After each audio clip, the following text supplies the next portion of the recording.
Comment créer un formulaire dans Glide App? La première étape consiste à créer la base de données associée à notre formulaire. La base de données serait l'endroit où nous allons stocker les informations de notre formulaire. Alors, pour ce faire, je vais rapidement changer le nom de la base de données. Et cette base de données que je viens de créer va nous permettre de collecter les données d'un groupe de personnes, par exemple le nom, le prénom et l'âge de ce groupe de personnes. Pour pouvoir stocker ces informations, il suffit juste de cliquer sur le plus. Comme vous le voyez, il suffit juste de cliquer sur le plus. Et très simplement, vous pouvez ajouter les colonnes qui vont stocker les informations de ce groupe de personnes. Donc, on va collecter comme information le nom qui serait de type test, le prénom qui serait aussi de type test et l'âge qui serait de type nombre. D'accord? Donc, du coup, on passe maintenant à la partie design.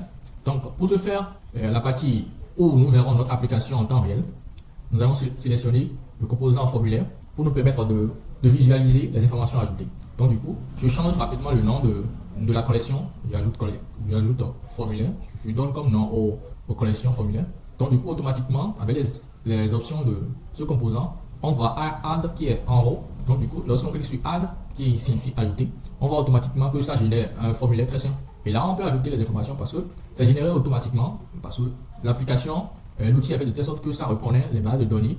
Étant donné qu'on a déjà associé la base de données à notre composant, ça reconnaît rapidement et ça s'associe très simplement. Après avoir cliqué sur Add, je vais changer Add par Ajouter pour que ça soit en français. Donc du coup, lorsqu'on clique sur Add, nous verrons qu'on aura la possibilité d'ajouter le nom, le prénom et l'âge très simplement. D'accord? Donc je vais ajouter un nom, supposons j'écris Lekino. Ok. Le prénom, je vais un peu changer. Donc, et là, l'âge, j'ajoute 15 ans, ça va largement. Donc du coup, avec à l'aide du composant collection, on voit automatiquement ces informations. D'accord? Donc je peux encore ajouter. Parce que ça, on peut stocker plusieurs informations. Et à l'aide de cela, vous pouvez collecter les informations auprès de vos employés, auprès de vos utilisateurs. Dans le cas où, dans le formulaire, on n'a pas les composants qui seraient automatiquement associés à la base de données ou la colonne qui va stocker l'information, dans ce cas, nous allons passer par autre méthode. D'accord? Je vais essayer de dupliquer. dupliquer le composant. D'accord? Qui est collection. Et là, qu'est-ce qui se passe? Vous allez constater que même si je clique sur le plus qui est en haut, on a toujours les composants qui va nous permettre d'insérer les informations comme nom, prénom, âge. Donc, dans notre cas, si on n'avait pas ces informations-là, si dans le formulaire qu'on aimerait créer, on n'avait pas ce formulaire et on n'avait pas les composants, qu'est-ce que vous allez faire? Vous irez au niveau des composants et vous allez ajouter de components. D'accord?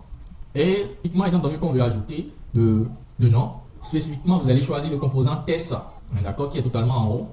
Là où c'est écrit ABC, d'accord, vous cliquez sur cela ou bien vous allez faire de drag and drop, vous allez glisser et déposer cela au niveau de components. Donc, je fais cela, je clique et là automatiquement ça reconnaît la colonne et ça marche. Je peux encore cliquer sur cela et là ça reconnaît aussi la deuxième colonne. Ça peut ne pas être le cas à chaque fois, hein. Donc il suffit juste de venir au niveau de prénom et de choisir. C'est pas quelque chose de grand. Donc, très simplement comme ça, je viens encore de créer le formulaire dans le cas où les colonnes ne seront pas associées aux composants. Donc, c'est un peu comme ça que vous allez faire pour créer un formulaire dans Glide App très simplement. Donc, ça, c'est un formulaire très simple. On peut faire des formulaires sur plusieurs étapes. C'est-à-dire, il y aura plusieurs étapes de validation. On peut avoir 3 étapes de formulaire. Donc, ou bien 4, peu importe. Donc, on peut avoir plusieurs niveaux de formulaire. Donc, ceci, il y aura autre vidéo où je vais vous montrer comment créer des formulaires à plusieurs étapes. Donc, du coup, si vous avez apprécié cette vidéo, je vous invite à vous abonner, à liker et surtout à partager.